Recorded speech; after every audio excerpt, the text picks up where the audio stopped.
Hi, Goddess of Love here again. Kamusta kayo dyan mga Goddess ko? So, yan, another reading na naman tayo today for the water signs, Cancer, Scorpio, and Pisces. No? So, kamusta kayo dyan mga water signs natin? So, let's see what's the message from your inner self, no? Situation from the situation ninyo, no? Sa inyong family, friends, community, people around you, career situation, and of course, love, relationship situation, and ang pinaka-importante, message, advice from the universe, right? Mga goddesses ko. So, yeah, let's start agad-agad, no? Water sign. So, let's start with you, Cancer, no? So, kamusta kayo dyan, mga Cancer natin, right? No? So, let's see what's the message from your inner self, right? No? So, kuha tayo ng one card here for you, Cancer. Message from your inner self. Anong message ng iyong inner self for you, mga Cancer natin? Let's see. So, you have this, I am in alignment with my soul purpose, no? So for some of you to, no, Cancer, right? No, so katulad din kay earth signs kanina, right? No, maybe for some of you, no, there is a clarity. Alam mo na yung purpose in life mo, no? Your soul purpose in this world, no? In this lifetime.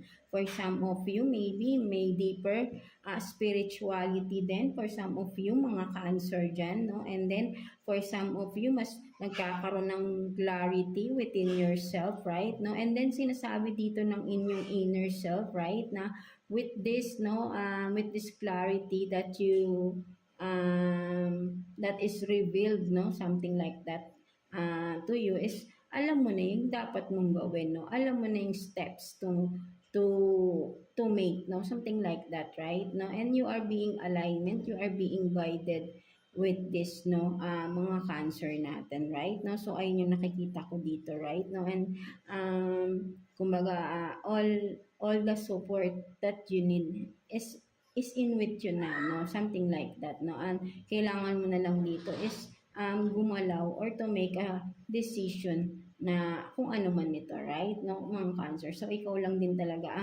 ang hinihintay na lang dito, no? Something like that, no? Mga Cancer natin, right? No? So, let's see ano namang sitwasyon pagdating sa inyong family, right? No? So, let's see. Kuha tayo ng 2 cards here, no? Tingnan natin anong sitwasyon pagdating sa family ninyo, no? Parents, siblings, no? Relatives. Let's see. Kuha tayo ng 2 cards for Cancer.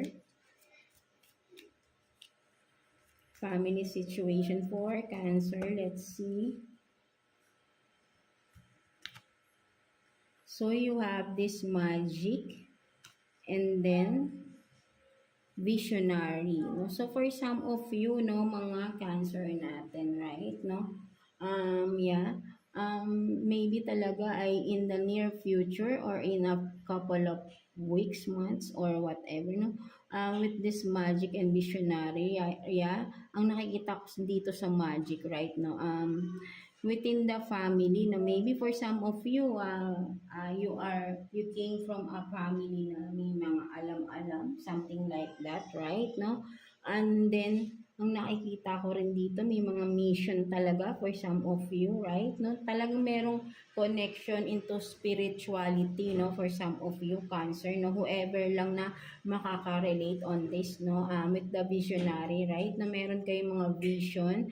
For some of you, ay hindi lang nakikita ko, right? No? May mga vision kayong napo-pursue, no? For some of you, maybe you are seeing something, no? In the maybe you are vision something that will happen in the future, no, or mangyayari pa lang, no. For some of you, ay hindi niyo nang nakikita ko dito, no, with this, no, kumaga parang mga psychic, no, may mga psychic abilities within the family, or yeah, inheritance, no, inherited, no, something like that, no, within the family, no, may mga ganito kayo, no.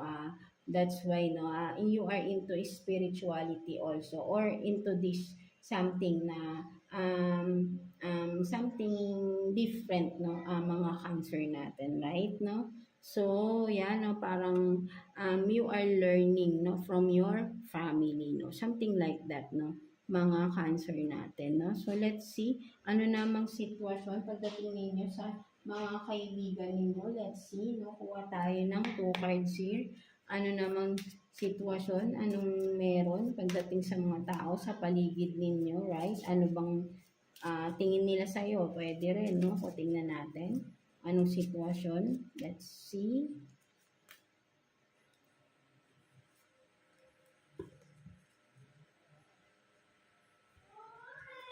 So you have this strength and resilience and rebirth and reincarnation. Tama ba? Reincarnation. No? So for some of you, no, ang nakikita ko rito, right, no, ang yeah, for some of you talaga, no, for some of you, people around you, no, parang may kakaiba, no, there is something different talaga na nakikita nila from you, no, mga cancer natin, right, no? Maybe for some of you, no, talagang nakikita ng mga tao sa paligid ninyo that there is something weird going on with you, no, or talagang may alam kayo na talagang sabihin natin yung iba dumidistansya or may fear, no, at ayaw nilang anuhin ka, no, for some of you natatakot sila, no, dahil there is something, no, na parang may alam kang gawin, no, may mga ritual for some of you, ayun yung nakikita ng ibang tao sa inyo, right, no, and then with this rebirth and reincarnation here, ang mas nakikita ko rito, no, there is transition that is happening for some of you, Cancer, at nakikita yon ng mga tao sa paligid ninyo, no.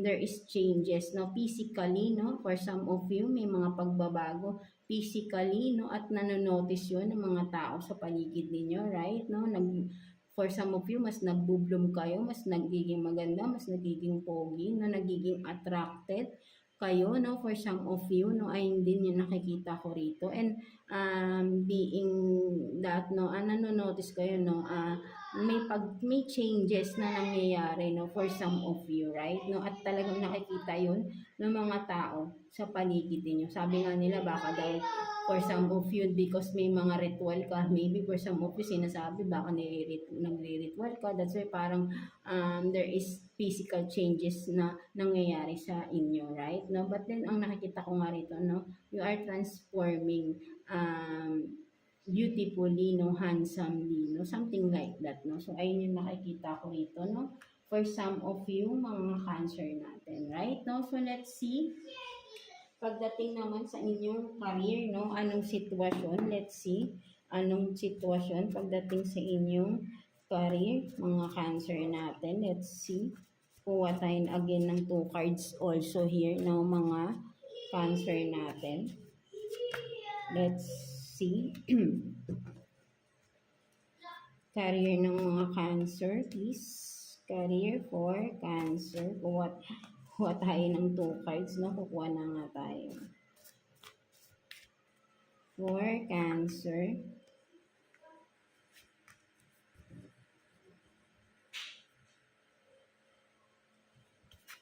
So you have this taking the leap of faith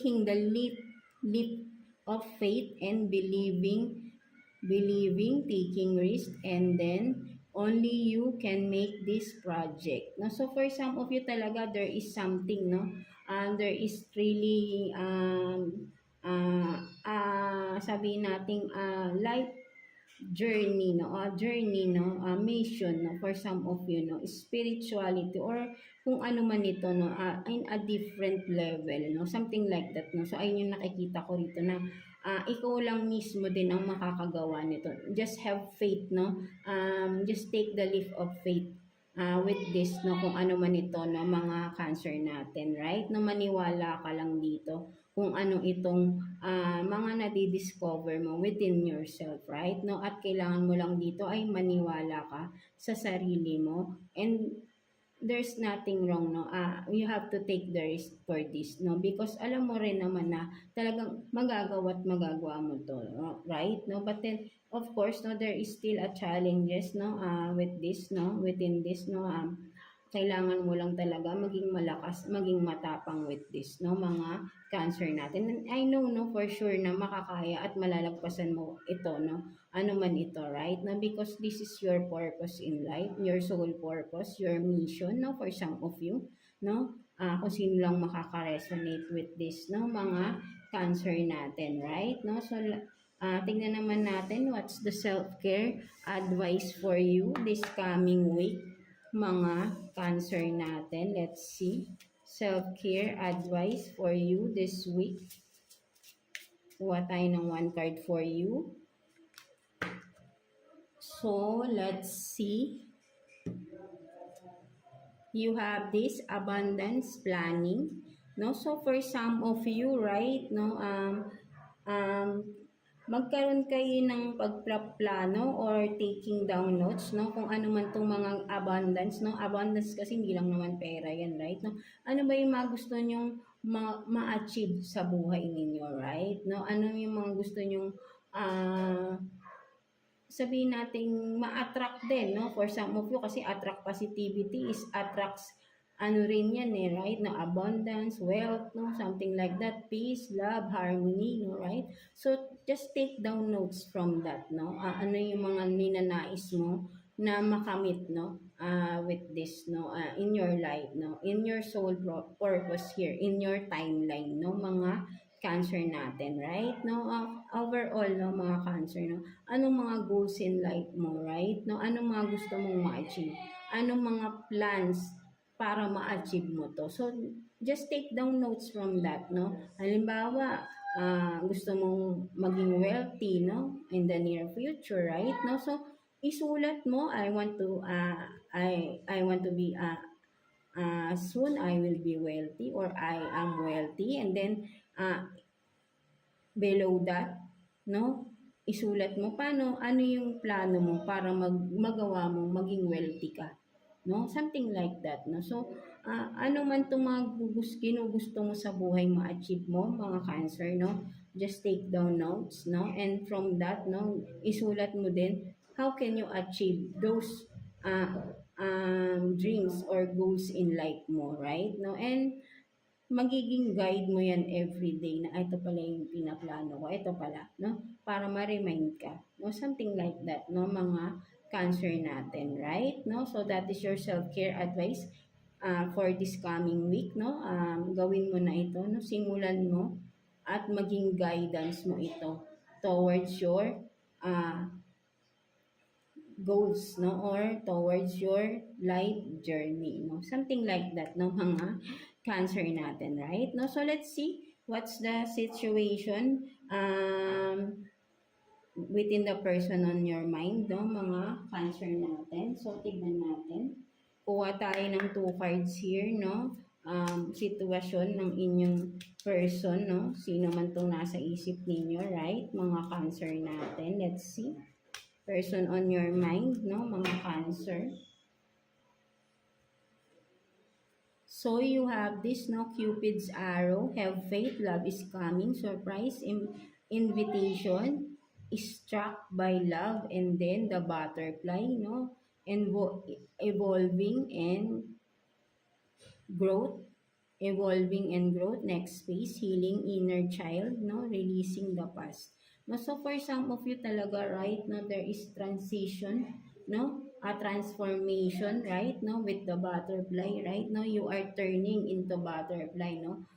Before being butterfly, marami kang mga pinagdaanan, past traumas, no, challenges in life na sobrang painful for some of you, cancer, and now you are transitioning into a beautiful butterfly, right, no, towards a new phase of your life, right, no, because of this, no, you are healing yourself, no, from that, and then once you are healed, right, no, you are attracting this new love, no, just have faith, right, no, for some of you, you are wishing for a new love or a true love na para sa iyo, na talagang destined to be with you, or destined true love for you. Right now, you are attracting this true love, no? This love, right? Na talagang para sa iyo, no? Na nakadestined for you, no, mga Cancer, right? No, because parang ito na yung reward mo kay universe, right? No, with the challenges that na pinagdaanan ninyo, right? No, from the past, right? No, and once you are healed, right? No, and new love is coming, no? A true love, destined love for you is coming once you are healed, no? And turned into a beautiful butterfly. Right now, no, you are still in a healing process, no, for some of you, no, mga Cancer natin, right? No, sa continue nyo lang yung healing, right? No, kailangan dito ay talagang you are ready to a new beginning, no, to a new phase of your life, right? No, hindi na ibabalik yung mga past, no, something like that, no, para totally ma-attract mo na yung mga positivity, new love, no, peace and harmony na gusto mong makuha, ma-achieve, no, something like that, no, mga Cancer natin, right? No, so let's see what else, no, pagdating sa taong naiisip ninyo. Let's see ano pang meron, no, sa taong naiisip ninyo, sitwasyon or ano man. Tingnan pa natin. Kuha pa tayo ng 2 cards for you, Cancer. Let's see.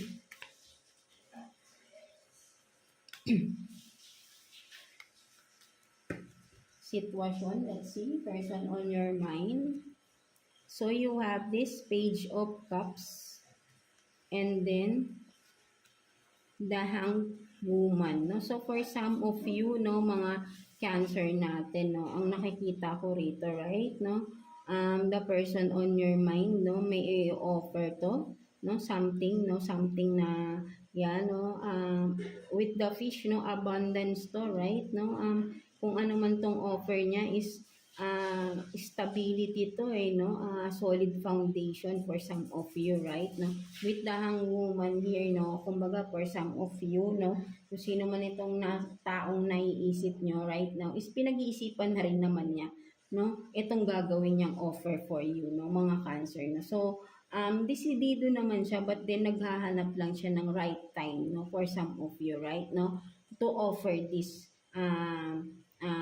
abundance na ito, or partnership, or love relationship for some of you, no, na will be a solid offer, no. So ang nakikita ko rito, right, no, kahit na small offer lang to, right, na maybe, no, for some of you is solid to, no, magiging maganda yung foundation with this, no, kung love man ito, no, sabihin natin medyo younger energy, no, for some of you, but then seryoso naman itong tao na to. So anong nakikita ko rito, no, pinag-iisipan niyang mabuti what steps to make, no, something like that, no. So just be patient with this person, no, mga Cancer natin, or ikaw man ito, no, baka may pinaplano ka, no, vice versa rin naman tayo, right, no. So yan, no, just take what's resonating with you, no, mga Cancer natin, right, no. So let's see message advice for you ni universe, no, mga Cancer natin. Let's see. Kuha tayo ng 1 card for you, Cancer.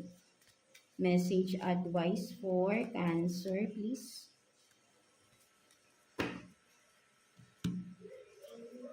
So you have this becoming nobody, no. So for some of you, right, no, nakikita ko rito kasi you are transitioning, no, for something, no, better, right, no. So right now, no, sabihin nating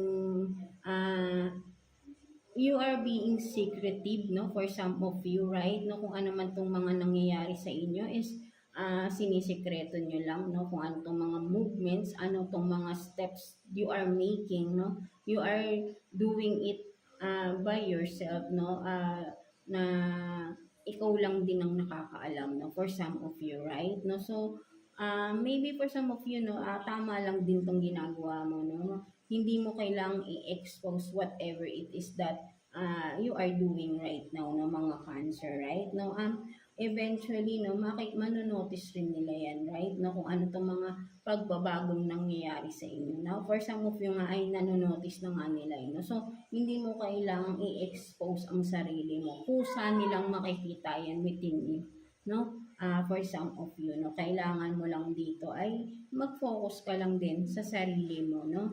Sariling growth mo, sariling healing mo, no? Mga cancer natin, right? And don't mind people around you, gossiping around you, no? Something like that, no? So, sinasabi dito ni universe na mag-detach ka, no? If that's what can feel you safe, no? For some of you, ay gawin mo, no? Ano yung alam mong mas makakabuti para sa iyo, right? No?